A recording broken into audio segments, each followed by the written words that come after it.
Favara scende oggi in piazza per difendere il suo centro storico.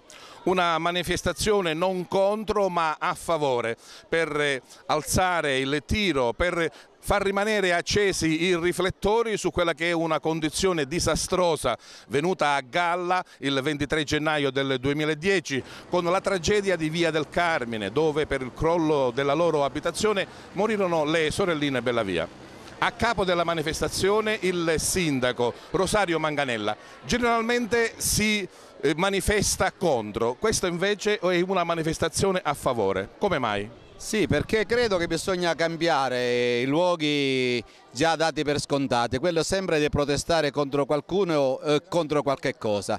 Noi abbiamo deciso di rendere in positivo questa manifestazione e quindi protestiamo non contro qualcuno o contro qualcosa, ma stiamo facendo una battaglia a favore della città di Favara, a favore del suo centro storico, a favore delle famiglie più degradate della nostra città. Se il centro storico di Favara è abbandonato, se sono cadute o demolite oltre 200 case, se altrettante devono essere ancora attenzionate, se ci sono 7-8 strade chiuse, anzi murate, qualcuno la colpa la dovrà pure avere.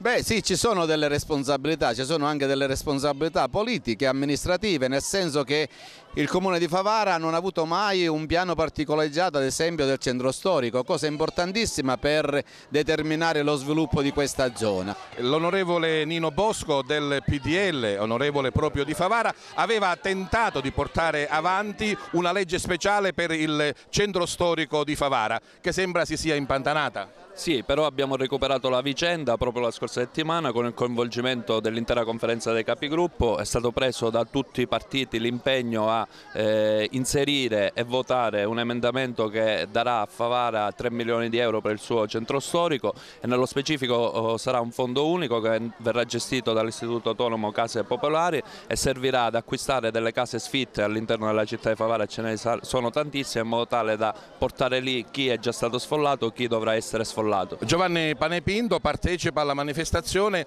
ma sembra abbia espresso delle perplessità. Perché?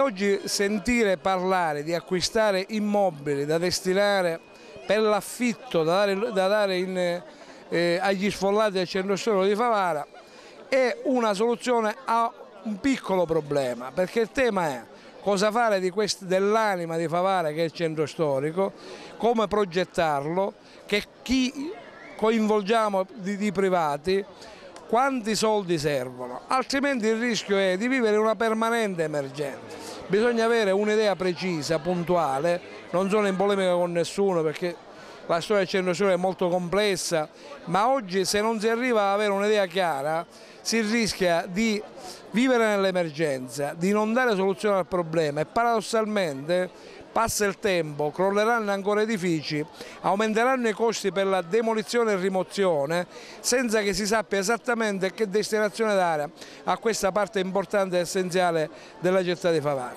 E questo è il simbolo del degrado del centro storico ma anche dell'inefficacia e inefficienza dell'azione amministrativa. Via San Calogero chiusa al traffico prima con transenne e poi con un muro subito dopo la tragedia di Via del Carmine. Quasi 2 anni e al muro è ancora là, un intero quartiere isolato, popolazioni che non possono accedere direttamente con le auto nelle proprie case.